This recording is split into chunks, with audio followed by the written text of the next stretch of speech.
ever feel alone in the culture war, or see everything around you crumbling to ashes and dust, and you're kind of tired of it, but you feel like there's no one out there that would support you? Well, I've got 3 sites that actually might change your mind. So first we have MetaPCs. MetaPCs is a fantastic PC making company. They'll have pre-mades, they'll have all sorts of customs that you can make. You can get cases, possibly engravings and all that type of stuff. Like whatever you want, they can get it working for you. And they've got some pretty snazzy stuff. So check out MetaPCs. You can use the Geeks and Gamers code, which is 199, in order to get a percentage off of whatever you want to purchase. Check them out. Another one that's also really good is DEG Mods. DEG Mods and Ayaka Mods, which I will show you in a second, both share a common enemy in Nexus Mods. So if you've ever tried modding a game, Nexus Mods has been more pro-censorship and not allowing you, the gamer, to pick what you want to pick, play what you want to play, and mod your game the way you want to mod your game, because they don't believe you have the right, because it might be politically inconvenient for them. So both DEG Mods and Ayaka Mods are both alternatives, and there are others, but these are the 2 main ones that I've heard about that can definitely change your view on who's out there and who's supporting what you yourself are looking for in any type of game or otherwise. Modding sites can be not safe for work, so please use your own discernment and know that you're not alone. There are other people like myself and Geeks and Gamers, Nerdrotic, and the hundreds if not thousands of other channels that are trying to do something good in the YouTube sphere against this pretty nasty counterstroke against us. So check out those 3 sites if you are interested in supporting those that support us. I make no money off of this. This is purely because I support what they do. So have a great day.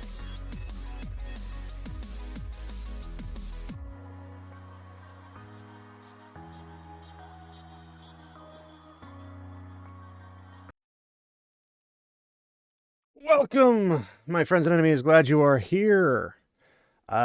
This has been a bit of a roller coaster of a video to make, because initially I had done a reaction, a live reaction kind of a thing, and after 3 hours and thinking it was going great, because it kind of was, I discovered that the audio for the video did not get recorded, and I lost my mind. So here I am going to make a much more shortened video, and it's going to be one hopefully much more compacted into something that's not 3 hours. But we'll see, because I am known to ramble, and in the rambling, time seems to get away from us. But we'll just jump into this, I suppose. So there is a gentleman, excuse me, that goes by, if I can find his stuff. Whoops, and I just lost it. That's just fantastic. Here we are. The Electric Underground. And the Electric Underground does some like game reviews and stuff. He does like non-industrial based stuff. Like he's not like part of the industry or anything like that. I don't know why my eye just started itching. But yes, he had a video about a year ago called Stellar Blade is Shallow and Deceptive. And I took that personally. Not really. I mean, I did after I watched it, but I was curious. I was like, oh, does he have some like bait and switch? He's gonna tell me like, oh, you know, that's what people say, but here's the actual real truth. Like I wasn't sure what I was going to expect. I just was not expecting him to be so obvious, I guess. And ultimately it came down to he doesn't like the game. I just saved you 40 minutes because it's a 40-minute video, and I thought I could ramble, but I legitimately have watched this whole video through twice, and I regretted it both times. But one of them was to record, so I was hoping to make something cool out of it, and I thought I had a lot of funny reactions and cool stuff, and I guess I'll just have to say that for the next one. But pretty much, he has a problem with Stellar Blade being Stellar Blade and not Dark Souls, not Devil May Cry, not Bayonetta, not a slew of other games, plenty of other games. Now, I obviously like Bayonetta. There's the vinyl collection for the first game. I've got over here this box, and the box behind it is the 3 games and their collectibles. So the Climax Edition and the Trinity collection. And I like Bayonetta. I've played some of the I have played Dark Souls games. Elden Ring's pretty fun. Especially if you play with people like on the co-op mod, it's pretty fun. And I've played Devil May Cry, at least a few of them. I haven't played all of them, but his points were essentially just, why doesn't Stellar Blade do these things or do it this way? And he even goes to, I guess it was the site that Shift Up had, and it states exactly what Stellar Blade is. Stellar Blade is a story-driven action adventure RPG game based in a sci-fi post-apocalyptic world. Okay. So what were you expecting out of the game? Well, according to him, there's not enough combat. I automatically will question his ability to recognize combat if he has played the game, which he seems to have, or at least claims he has. And he also has this weird back and forth. Well, he'll say it doesn't have this thing, and then proceeds to say it has the very same thing he didn't have. So part of me wonders if AI wrote his script for him, but I don't think AI was really doing that a year ago in the way it would be, recognizable like it is today. Like today, you could have somebody like type it up and whatever, but he's very repetitive, which AI scripts tend to be repetitive. And I was a little confused because he would complain that there's no such thing as combos, and then literally show you on the screen the skill tree that shows you the combos. Like when you have your PlayStation 5 controller, because it wasn't on PC at the time, you've got your triangle, triangle, triangle, triangle. That's a combo. You have your triangle, triangle, triangle, square combo. You have your triangle, triangle, square, square combo. You have a lot of different combos that you can utilize in your fight against the Natibas. But he also has a problem with the skill tree, because it's all stuff locked behind other stuff. And I'm like, that's because it's an RPG. RPGs do that. You have skill trees. You play Path to Exile, you got a massive web of just all these different skills you can go all over the place with. Pick and choose whatever paths you want to go, level how you want to level, do all that kind of stuff. I don't know if he's familiar with RPGs, because that's pretty standard. But maybe he's just familiar with the wombo combos, where you don't get freedom of choice. You just have skills, you go in, and you wombo combo. Fair enough. But then that's not the same category as Stellar Blade, so why would he take the games that are not, a story-driven action-adventure RPG game, and then complain that it's story-driven, it's action but not too much or it's not enough action, despite it being, literally all about action. It being adventure, so you explore, you go to new territories, you see new enemies, all different types of things. You even meet new people in even these places, and you find all the secrets, you collect all the items, which I did. My first playthrough, I used a ton of walkthroughs, which I know not everybody likes to do. That's fine. I just wanted to basically 100% it as much as I could. There's 3 stories, and I'd like to get through them all.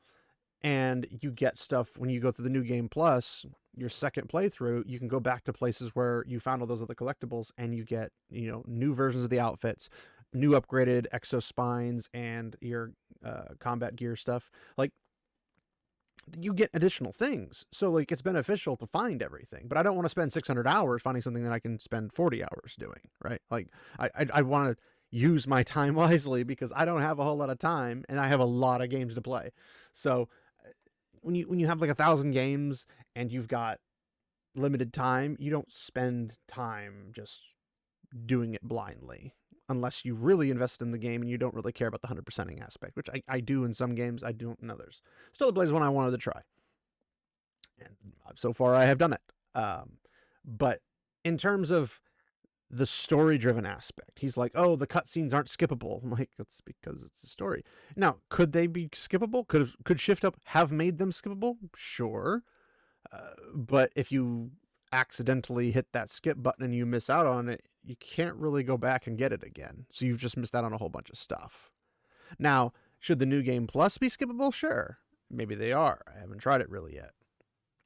But he says there's long walks, so you're just walking. I'm like, yes, but you're actively listening to a voice or someone talk to you, or you're gaining your surroundings and saying, what is this place? Kind of a thing. Like, there's an actual reason for what you're doing. It's not just blind, boring, just wasting time.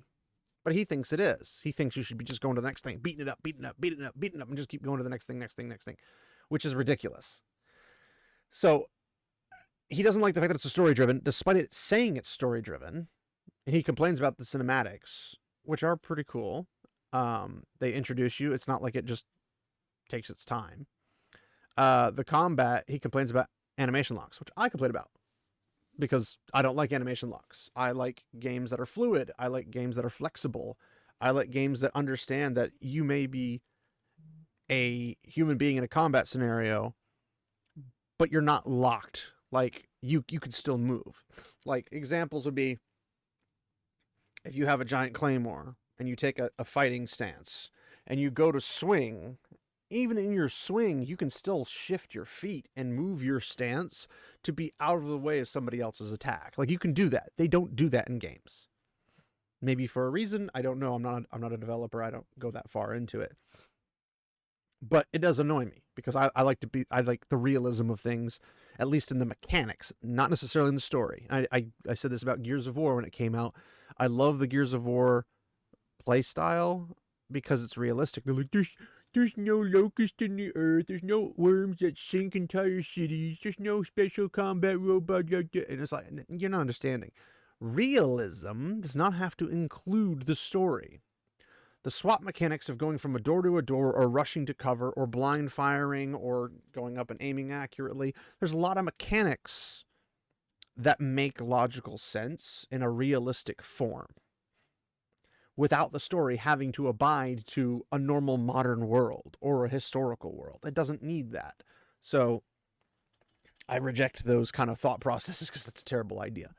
But getting back to this guy, he has this strange concept of combat, and he thinks it needs to be like Devil May Cry, where, Dante just takes somebody, pops them into the air, and then just sits there, shoots them, hits them with a sword, and then just like perpetually floating in the air above him, taking damage, never hitting the ground, because that's realistic, but he doesn't argue about that. And then they eventually just die, and then he's like, that's how it should be played. And I'm like, then go play Devil May Cry. What if you're going to spaz out and spurg out over freaking Devil May Cry or Bayonetta or whatever, then play those games. If that's what really toots your horn, then go for it. But like, why are you smashing another game? And then he has other things where he's like, oh, well, I hope you enjoy staring at Eve because you're just going to look at her a lot. Yeah, it's a third-person game. You're going to stare at whoever you're playing, for one. Two, men and women like to see attractive characters. They don't need to be like over the top, but they don't have to be under the top either. It's just, as long as they're pleasing to look at, people who play will typically like it. The people who don't typically are jealous or have some weird kinks. Just going to leave that there. But I mean, if you're going to look at somebody, looking at somebody who's pleasant to look at is nice. Now, if you look at the thumbnail that I have for this video, you will see the actual model in between two Eves. That's the person who is in the mocap who did the stuff for the game. And the character is designed by the game developer's wife. So it's not just some dude being a horny pervert and getting himself off to a game where he can, enjoy female unpleasantries by just perving on them throughout an entire game. That's not what it is. It's literally women designed Eve. Women designed the outfits for Eve. Also, I don't know if you know this, but women like lingerie. At least the feminine ones, I should say. So, if they enjoy these things and they design these things, is it not for the female to be enjoying the dress up or design or just, I want to look cute and sexy while I go around and kill people in the wasteland? Maybe that's their thought process. I don't know. But if you have if you have a guy, why would he not want the same thing? Now, I do know there are some people like Shad from Shadiversity and Night's Watch. He doesn't want to play a girl. He wants to play a masculine man. And that's fine and dandy. That's his prerogative. Sure, if he wants to play a game that has the option between men and women as options, and he wants to play as a man, he wants to make a masculine representation of himself in the game. That's fine. But to say that he doesn't think that Eve's attractive would be ridiculous. Because I'm sure he would say, she's attractive, but I don't want to play her. That's fine. That's not this guy's take. This guy's take is, I can't believe we have to stare at this really super hyper-sexualized woman the entire game. She's the main character, dude. Of course you're going to see her. But that aside, how is this hyper-sexualized? Because he doesn't believe the proportions of Eve are realistic. He also represents hyper-realistic proportions. There's an actual model who's technically speaking even slimmer, I almost said thinner, but it's slimmer than Eve in the game. Because the game developer did say, we did a little bit more with the thighs and the butt, and we did a little bit more with the boobs to help emphasize them. And that they did. But the body type and being slender and slim and athletic, that's not abnormal in the rest of the world outside of America. America is, well, it's America. It's land of the obese for the most part. It takes actual work because of all the stuff we have in the food and all that jazz. We're not as healthy as people think we are, and we don't have the best settings as most people think we are. It gets pretty crazy. But the point being is that Japan, Korea, places that are producing a lot of these games in the East, most of their populations are not that overweight. They're actually pretty slender, pretty slim, and that's what they like. Japan doesn't celebrate curvaceousness quite like Korea's starting to, but Korea kind of idolizes America a little bit more than Japan does. But it's new concepts, so it's kind of strange to me to be putting up an argument that how dare you have to actually look at this attractive female that wanders around in sometimes very sensual outfits. But I mean, one of my favorite outfits is the Kuma outfit, which is literally just a bear mascot head on a bear zip up onesie. It's adorable, it's cute, and it's hilarious when you're killing the T-Bones with it. It's just funny. So it's I don't know what to tell you, but there's so many things you could do with the character, and they decided to go with, well, these female soldier android type beings. They're attractive. Okay. I mean, if they were making Space Marines, they'd probably make them really square-jawed, super uber muscular, and just manliness, as toxic masculinity as you could possibly get into somebody who's literally designed to be a giant war machine that just slaughters things. What do you want out of a game? Because this is not that much different than Bayonetta, and I would argue Bayonetta is actually even more hypersexualized, because she does some very sensual things. Way, like, for one, on purpose. Two, she overdoes it by magnitudes than Eve. Eve doesn't do anything for the sake of sensuality. She's not there to show off her body.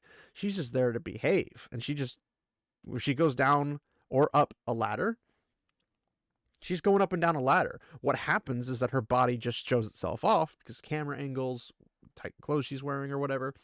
That's all just a byproduct. But when you come to something where it's Bayonetta, she's like sitting there flipping her legs open in front of you and everything, and like winking at you, licking your fingers or whatever. Like it's pretty blatant. But he's not going to get mad about Bayonetta because it's the gameplay he likes. But he's going to get mad at Stellar Blade because Eve is too sensual? Wait, what? I don't know what this guy's thinking, but I'm assuming he's not. But he has another video called Stellar Blade in the Provocative Female Form. I've considered doing a reaction to it, and this time I will turn the sound on so it doesn't suck, because that gave me a panic mode. Pretty much went to spirals of depression because that just sucked. Working really hard on a 3-hour video for a 40-minute video because I had lots to say and losing it. So I'm going to try to keep this one a bit shorter, which so far has been successful. But a couple last things to kind of fill it up, I guess, to the end, is he has this mentality that if a game is something he doesn't like because it doesn't do the things he likes, he's going to say it's bad. Which, you could say you don't like the game, in which it's fine. You could say it's not for me, but it could be for somebody else. You could say, I think the combat would be better in this particular way, blah, blah, blah, blah. But in comparison, or in making comparisons of Stellar Blade with Bayonetta, Dark Souls games, Devil May Cry, whatever you want to pick, in doing that, he's trying to make Stellar Blade those games. He says, the world is empty. Well, it's really not. It's got lots of enemies. Well, you can get past the enemies without attacking them. Some of them, yes. And you just going into constant combat increases your chance of dying, so avoiding unnecessary combat is a good thing. But then if you go for collection hunting like I did, you pretty much get forced into areas of combat and deliberate combat scenarios. Like, you can't get around them. Well, you have stealth mechanics, so you can kill things without much of an issue. Okay, stealth mechanics can be fun. I played stealth mechanics with a healing system, so basically every time I killed somebody, I healed health. Guess what? It was really fun. I didn't die very often. I die more from falling off a cliff and taking impact damage than I did off of killing or dying from an Atiba until I fought like bosses or something. He complains about, like, all these mechanics aren't that good. It's like, dude, chill out. They made a mobile game. This is their first 3D open-ish world game, and they're coming out with a second one, which I'm sure they'll learn a lot from the first one. So what's the problem? Let them breathe. Let them get a hold of themselves and be like, we figured out some things. Now we can improve in the second one.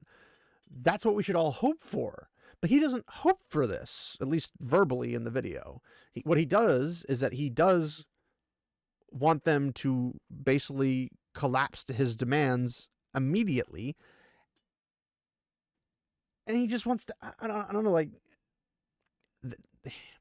I mean, in my Lost video, I made the point where he's like the dad in the family on Thanksgiving when you got the Cowboys and the Redskins fighting each other in a football match. And as they're going back and forth trying to win, and your dad's going, get him, no, don't let him go over there. It's like, Dad, they can't hear you. They're locked behind a screen. You're not going to get to them. They're not going to hear you. And then you give him his little foam brick so he can throw it at the TV without breaking the TV, so that, he can be angry that his team's losing. Because it's funny sometimes. But on the same way, Stellar Blade, it's already made. Yelling at them for what they made isn't going to change what they made into something that they didn't make or something that they could have made. made. But what's the point? Just be like, hey, I have some constructive criticisms. Here's some things I think you could improve, and then build a constructive criticism or constructive critique.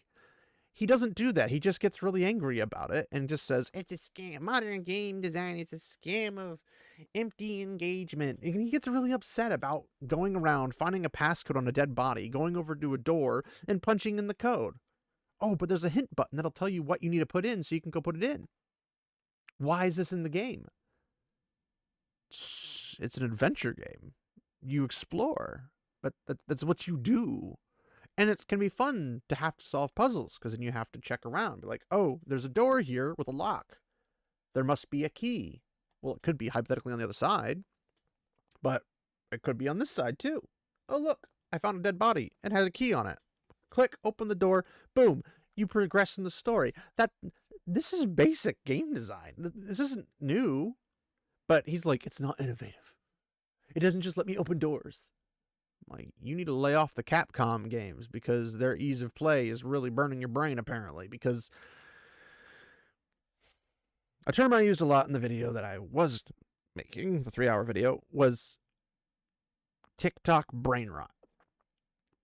Because, boy, do people have it when they get into this mode. Because they nitpick. And I'm a nitpicker, because some things are worth nitpicking about. But there's things that you can critique for, be like, this could have been done better, and here's how you could fix it, as opposed to just saying, I didn't like it, therefore they did a terrible job. Because with what they did, you could argue they did a really good job. You just didn't enjoy it as much as the next person would. Because for every person who's like, I hated this game, you have another person saying, it was actually pretty enjoyable. Or at bare minimum, I didn't hate it. And I played what I wanted. He goes on and says, they need to have like a boss challenge mode. And I'm like, it's literally in the main menu, dude. It says boss challenge. Did you play the game? And he shows another guy who has memorized, because here's the thing about the bosses, pretty much all of the enemies. They have telegraphs. This is pretty standard for any Souls-like game, or Souls-kind game, or Souls game, however you want to phrase it. Enemies have telegraphed behaviors. They behave like they'll hit, and then hit, or something. Like they'll do a telegraph thing, and then you learn that, you block, and then you beat them. So he shows a video of this guy. Assuming it's a guy. I don't know. He just played video footage. I don't know who actually made the video. But he shows somebody else playing the game and fighting Raven, one of the bosses you have to fight, and not taking any damage and beating. Well, it didn't show the beating part, but it showed pretty much just demolishing the health. But the video was titled like beating Raven, no damage or something. So you basically have this one person who gets super autistic about how to learn the attacks, and then beating a boss, which I find impressive, because I took damage a lot. But I beat her at some point after many tries. Because not everybody's blessed with a perfect memory. Not everyone's blessed with all the little details and stuff that would help you benefit from, like, figuring out their telegraphs and just open a can of whoop butter on them. Like, that's not what everybody has. But perseverance is something everyone can have. It's just, are you willing to put the time and the energy into it? That's a different story. So, in generality, he's like, see, you can do this. I'm like, yeah, like, this is normal for bosses in games. This is normal for combat in a lot of games, even non-Souls games. Like, Bowser has the same moveset every time you fight him. That's why it's so easy to beat him early on in the early worlds, because that's where you play the most. By the time you get to the later games, or the later worlds, he's a little bit harder, but he still has the same set. So once you've beaten him 100 times, you know all the shortcuts, you know all the cheats. This is not a new concept in gaming. So I don't know why exactly he treats it like it is, but he's disappointed. I don't know why, but okay. He gets really upset that you can parry or block or dodge. Like, Elden Ring's literally just dodge, dodge, dodge, dodge, but like dodge rolling. You're just rolling, rolling, rolling in circles like a roly-poly around enemies to avoid getting hit by blades that can take out everything in a quarter of a mile around them. And that's somehow okay, but parrying's where you draw the line? I mean, if anything, parrying's a good thing because defense is how you make a challenging game. So, in my Lost video, I hypothesized that I know how to make a really good, challenging game. Very difficult. Barely an inconvenience. Sorry. little Screen Rant joke.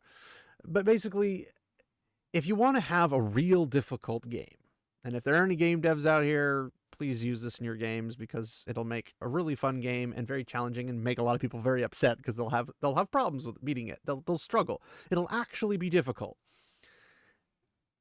Or at least if you have Telegraph versions, add another version on top of the Telegraph version. So it's like difficult, ungodly difficult, and then just like impossibility difficult. Like make impossibility look like a preschool game. And basically just don't telegraph anything. Make your boss do completely random stuff. You have no idea. You've got mere split seconds to pick from 20 possible options they have to hit you with. And if they get the wrong one, they get hurt. Just do that. It's literally that simple. Give them a block, give them a parry, give them a way to off balance eventually that boss, but make it random because a telegraph with a parries is meh. Like it is what it is. But a non-telegraph with parry, you need to give the player something to survive with, like a parry or a block. And if they can do a perfect parry, maybe if they have like 10 stability points and every time they perfect parry, it knocks one off. And then eventually when it gets down to 1, they get stunned. Something like that. Depending on the boss, could have 10, could have 3, whatever the case might be. Poet didn't know it and I wasn't trying to do that, so I apologize. I don't really. But if you have this health bar, and instead of making them just an crazy, insane meat shield, they don't need to be a meat shield. They just need to be hard to kill. But they can be smart about it. They don't have to just stand there and get, like, just do that menacing motion around the enemy and just, like, I'm going to beat you. I'm going to beat you. Like, make them actually do stuff. Make them go to town. Like, be a warrior. Be an enemy. Be a foe. And then just let it go. Parrying will save their life, but they got to learn how to do it. Dodging will save their life, but they got to learn how to do it. Like, these are things you can do to make a challenging game without making it overbearing. And yes, people will get frustrated. Yes, people will rage quit, but they'll pick that controller back up, or their mouse and keyboard, and they will try again and again and again. And then once they get it, the feeling of satisfaction, the euphoric endorphins just pumping through your body, just like, oh my gosh, that was freaking amazing. I can't believe I just beat that boss. And then maybe you'll have those autistic ones who are like, I figured out how to beat him, that completely random boss without taking any damage. That's freaking sick. Do more of that. Like, encourage people through that kind of stuff. But, I mean, Dark Souls, they don't give you much to work with, and then they claim it's difficult. It's like, well, it's not difficult when you give me less to work with. It's difficult when you give me everything to work with and I still lose. It's the same thing I have about horror films, but we're not going to go into that. So his idea is that it's too easy because I just have to learn the boss's telegraph. I'm like, well, yes, just pick a higher difficulty or go to the world boss challenge. Like you're arguing about stuff for some reason, and I don't know why, because it's silly. And then you're like redundant towards that very same thing. And I really don't know why, because half the time it's like he's not paying attention to his own arguments, because he'll argue against something and then refute himself just 10 minutes later. I like with the combos. He's like, there are no combos in this game. And then immediately just be like, hey, look, here's the skill tree. See, there's no combos, as like it literally shows in the top left. This button, this button, this button, this button does this. This button, hold this button, and then this button does this. And hold the blah, blah, blah. Like, it's like, there literally are combos. It's not just light attack and heavy attack. It's combinations of those mixtures. You can't get to, like, if you jump in the air, you can't get to the ground fast enough. There's literally a skill that when you jump, it dives forward and like spikes the ground. It gets you to the ground quicker than just falling. So what are you on about? What are you talking about? Now, he says a lot of other stuff. I'm not going to go into it all because I'm trying to keep this moderately short. I'm already getting as long as his video. But point being, sorry about that. Point being is that you can watch his video if you want to. I'll link it in the description. You'll notice things that I'm mentioning, and you'll be confused. Even if you don't care about Stellar Blade, even if you don't like Eve because she's hypersexualized or hyper unrealistic body proportions or whatever situation you take part of, you'll at least be able and be prepared to understand the contradictions that he himself poses. He'll complain about one character's sexuality while looking at another one as a fun, great character that's even more hypersexualized. You can't make this stuff up. The jokes write themselves. And I would be a lot more forgiving if he just said it wasn't a game for me. That would make it so much better. But that's not what we're getting. We're getting a person saying, I didn't enjoy it. And here's all the reasons I didn't enjoy it, because it wasn't like all these other games that I like. Well, if a game is just like another game you like, then you don't like those games. You like the genre of those games, which there's nothing necessarily wrong with that. But at least be honest about it. But I'll leave it there in that regard and let you choose for yourself what it is that your thought process on Stellar Blade might be. It just came out on PC now, a year after this video, and he hasn't made any other videos since this video on Stellar Blade, so I don't know if he's working on one for Stellar Blade, because he apparently has a lot to say, because he made at least 2 videos. But I might do a live reaction to the other one just to make up for the one I messed up. I don't know. It's very demoralizing to lose a lot of work, and it's the second time it's happened in less than a month. So I am distraught. But thank you for giving me your time and hanging out with me and hopefully enjoying my take on this. It sounded a lot better on the 3-hour video, and maybe you wouldn't want to spend 3 hours on it, and I totally understand that.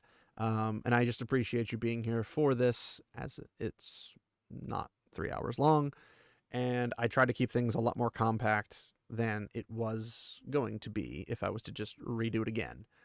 But it was a lot funnier in the other one, so hopefully if I do release a live reaction, and I say live, I don't mean like live online, I mean live as in I'm doing it as I watch the video, I would appreciate your support, and hopefully you'll find it a lot more entertaining than this, because this is literally just purely off the top of my head. There's no scripts or nothing. I can't do that kind of stuff much. It's not my style.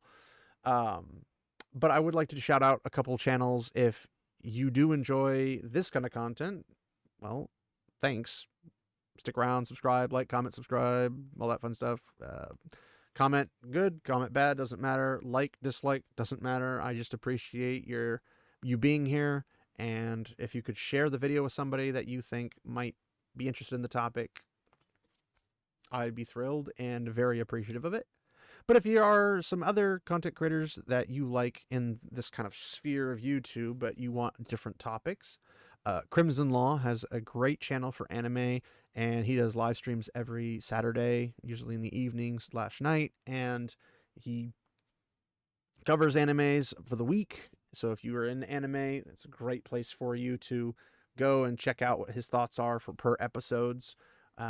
And he'll give his thoughts, and you can watch along with him, obviously, throughout the week, and then give your thoughts in the chat. It's a great place for that. He also does small videos that give his comments on series or maybe a particular episode or characters and dives like that. So check him out. Another one is obviously our very own Unbearable Matt 73. Little side note, his channel's bigger than this one, but he still deserves a shout out. He's part of the Council of Light, so thanks to Matt for hanging out with me at least once a week.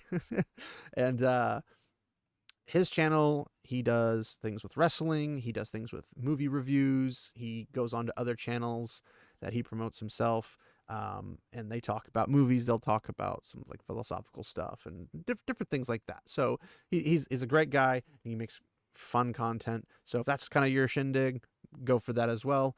And then of course here it's everything from like Lord of the Rings, Wheel of Time, video games,